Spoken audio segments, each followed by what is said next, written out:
Record পরিমাণ বৃষ্টিপাতের পরও চট্টগ্রাম নগরে থামছে না বর্ষণ ও দমকা হাওয়ার দাপট। টানা 3 দিনের বৃষ্টিতে নগর জীবনে নেমে এসেছে নানা ভোগান্তি আর স্থবিরতা। এ নিয়ে আরও জানাতে চট্টগ্রামের কাতালগঞ্জ এলাকা থেকে যোগ দিচ্ছেন সহকর্মী ফয়সাল করিম। ফয়সাল, নতুন করে আর কোন কোন এলাকায় জলাবদ্ধতা সৃষ্টি হয়েছে এবং বৃষ্টি নিয়ে কোনো পূর্বাভাস আছে কিনা আপনার কাছে জানাবেন।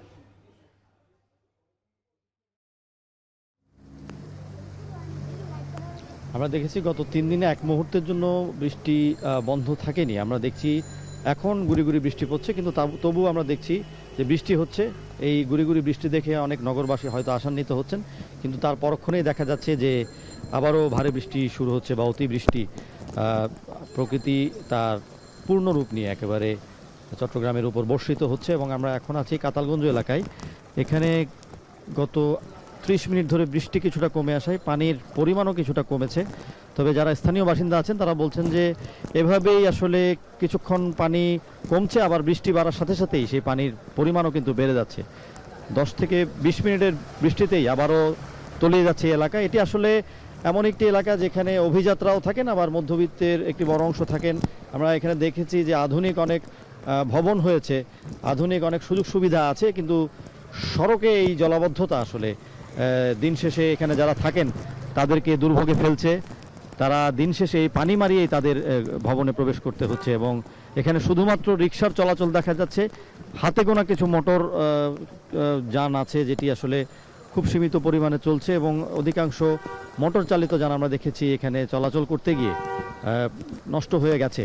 এবং চট্টগ্রামের এই কাতালগঞ্জ এলাকা, পাঁচলাইশ এলাকা, চকবাজার, সুলুকবহর আশপাশের বেশ কিছু এলাকায় মূলত যে খালের কাজ চলছে, জলাবদ্ধতা প্রকল্পের খালের কাজ, হিজরা খাল বলা হয়, সেই হিজরা খালের কাজ এখনও শেষ হয়নি।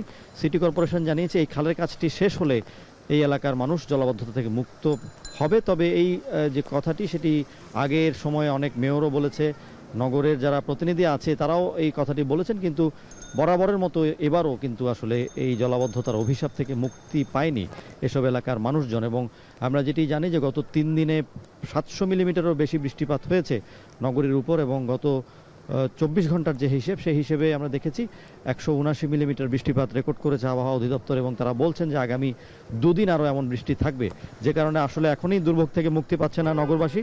এবং আমরা যেটি দেখেছি যে এই বৃষ্টিপাতের ফলে যে পাহাড় ধস হয়েছে বিভিন্ন এলাকায়, চট্টগ্রামের নগরীতে আমরা দেখেছি যে পাহাড় ধসের ঘটনায় 2 জন মারা গেছে এবং নগরীর বাইরে 2 জন মারা গেছে, মোট 4 জন মারা গেছে। এবং পাহাড়ের যে ঝুঁকিপূর্ণ বাসিন্দা আছে তাদের সরিয়ে নেওয়ার জন্য জেলা প্রশাসনের পক্ষ থেকে মাইকিং বা সচেতনতা চালানো হলেও অনেক বাসিন্দা কিন্তু সেখানে রয়ে গেছে এখনও, যে কারণে ঝুঁকি রয়েছে পাহাড় ধসের। এবং প্রশাসন চেষ্টা করছে তাদেরকে নিরাপদ আশ্রয়ে সরিয়ে নেওয়ার জন্য। কিন্তু আমরা যেটি জানি যে বিভিন্ন পাহাড়ে কিন্তু অনেক নিম্ন আয়ের মানুষ বসবাস করেন, তারা কিন্তু এই সময়টাতে আসলে কোথাও যাওয়ার জায়গা থাকে না। তো সেই কারণে আসলে চট্টগ্রামে এখনও আসলে যে বৃষ্টিপাত, সেই বৃষ্টিপাত কিন্তু ঝুঁকি জিয়ে রাখছে। ফয়সাল করিম আমাদের সাথে যোগ দিয়েছিলেন চট্টগ্রাম থেকে। এদিকে এই পর্যায়ে চট্টগ্রামের পর কক্সবাজারের খবর জানাতে আমাদের সাথে যোগ দিচ্ছেন সহকর্মী মোহাম্মদ মোর্শেদ। উখিয়ায় পাহাড় ধসের সব শেষ কি খবর রয়েছে আপনার কাছে? রোহিঙ্গা ক্যাম্পে যারা নিখোঁজ ছিলেন তাদের খোঁজ পাওয়া গেছে কিনা? এছাড়াও জানাবেন নগরীর জলাবদ্ধতা নিয়ে সবশেষ পরিস্থিতি কি?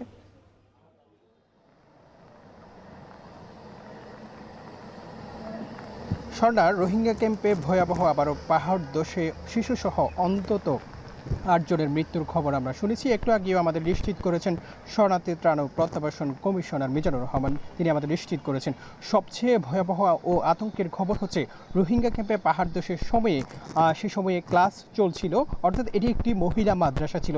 মহিলা মাদ্রাসায় শিশুরা সেখানে ক্লাস করছিল, সে সময়ে পাহাড় ধসের ঘটনাটি ঘটে। এটি দুপুর 2:30 থেকে 3টা নাগাদ এই ঘটনা ঘটে। সেক্ষেত্রে পাহাড় ধসের ঘটনা ঘটার সাথে সাথে সেখানকার রোহিঙ্গা স্বেচ্ছাসেবক ও ফায়ার সার্ভিসরা খবর পেয়ে দ্রুত উদ্ধার কার্যক্রম চালায়। এতে আমরা বিকেল 4টার খবর আপনাদেরকে জানাচ্ছিলাম 5 জনের মৃত্যুর খবর আমরা নিশ্চিত করেছিলাম তখন। তবে একটু আগেও আমরা শরণার্থী ত্রাণ ও প্রত্যাবাসন কমিশনের সাথে কথা বলেছি, তিনি আমাদের বলেছেন যে প্রায় 8 জনের মৃত্যু হয়েছে এবং আহত রয়েছে আরও অনেকজন। আশঙ্কা করা হচ্ছে আরও হতাহতের ঘটনা ঘটতে পারে। সেক্ষেত্রে যারা আহত হয়েছেন তাদেরকে চিকিৎসা সেবা দেওয়া হচ্ছে।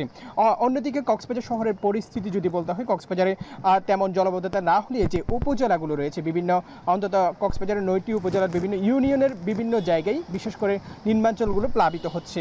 টেকনাফ, রামু, তারপরে হচ্ছে চকরিয়া সহ প্রায় 9টি উপজেলার নিম্নাঞ্চলগুলো প্লাবিত হচ্ছে এমনটি আমাদের কাছে খবর এসেছে।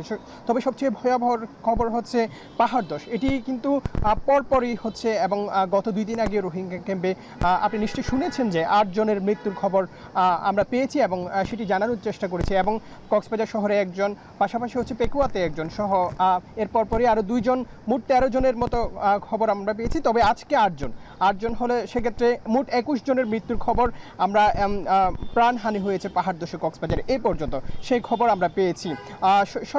যদি সবশেষ খবর বলতে হয়, রোহিঙ্গা ক্যাম্পে যে পাহাড় ধসের ঘটনাটি ঘটেছিল সে সময় শিশুদের ক্লাস চলছিল, সেটি একটি মহিলা মাদ্রাসা ছিল। পাহাড় ধসে আতঙ্কে রয়েছে রোহিঙ্গারা খুবই আতঙ্কের মধ্যে রয়েছেন। শোনাই ছিল কক্সবাজার থেকে সর্বশেষ। সহকর্মীদের মাধ্যমে জানছিলাম চট্টগ্রাম এবং কক্সবাজারে বৈরী আবহাওয়ার সবশেষ পরিস্থিতি।